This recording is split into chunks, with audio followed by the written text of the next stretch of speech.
న్యాయ విచారణతో పాటు అనే పదం కూడా వాడాను. న్యాయ విచారణ ఐఎమ్ నాట్ అగైనిస్ట్.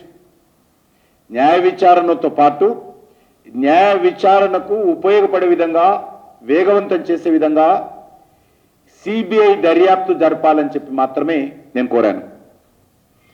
గుమ్మడికాయల దొంగెవరంటే భుజాలు తొడిమి చూసుకున్నట్టు ఈరోజు కాంగ్రెస్ నాయకులు ఎగిరెగిరి పడుతున్నారు. ఈరోజు ముఖ్యమంత్రిగా ఉన్నటువంటి వ్యక్తి గతంలో పార్లమెంట్ సభ్యుడిగా కాళేశ్వరానికి సంబంధించినటువంటి అవినీతి ఆరోపణల పైన పూర్తి వివరాలు నా దగ్గర ఉన్నాయి, నేను సిబిఐకి ఇస్తున్నాను, సిబిఐకి ఉత్తరం రాస్తున్నానని చెప్పాడు. రాశారా లేదా ఆయన చెప్పాలి.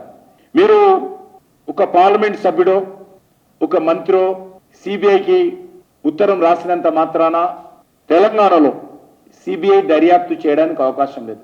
తెలంగాణలో సిబిఐ రాకుండా TRS party, BRS party, KCR చట్టం చేసిన విషయం అందరికీ తెలుసు.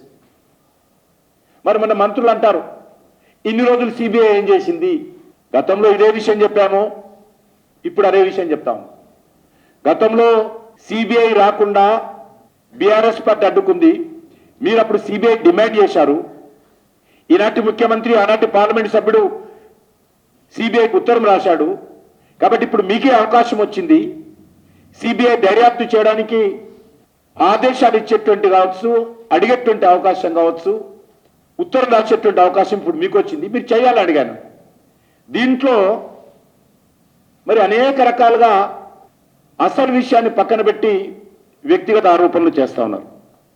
నేను ఇప్పుడు కూడా మనవి చేస్తా ఉన్నాను, ముఖ్యమంత్రి హోదాలో రాష్ట్ర ప్రభుత్వం తరఫున ఇప్పుడు రాయండి ఉత్తరం. ఇప్పుడు తప్పకుండా సిబిఐ దర్యాప్తు చేస్తుంది. బౌండ్ టు ఎంక్వైరీ అనమాట. రాష్ట్ర ప్రభుత్వం అడిగినప్పుడు తప్పకుండా దర్యాప్తు చేయాల్సినటువంటి బాధ్యత సిబిఐకి, కేంద్ర ప్రభుత్వానికి ఉంటుంది. కాబట్టి రాష్ట్ర ప్రభుత్వం తరఫున అడగాల్సిందిగా కోరుతా ఉన్నాను.